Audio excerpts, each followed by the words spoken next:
how to activate Dropshipping Center on AliExpress. Hello guys, this is Atticus and welcome back to another tutorial video.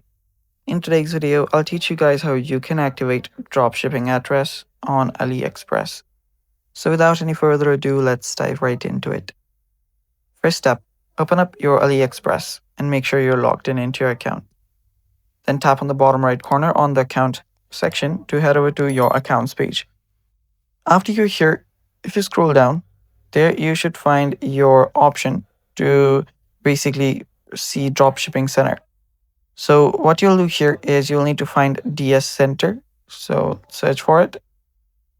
So if you don't find it's completely all right, there might be regional issues, which is not enabling you to get to the DS Center.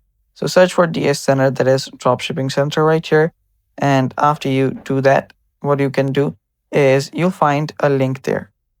So use that specific URL, and once you use that URL, you'll have to accept the terms and conditions and provide some personal information to complete the activation.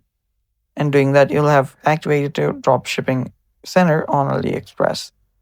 And that's all for today's video. Thanks for watching, guys. Stay tuned for more upcoming tutorial videos, and bye-bye.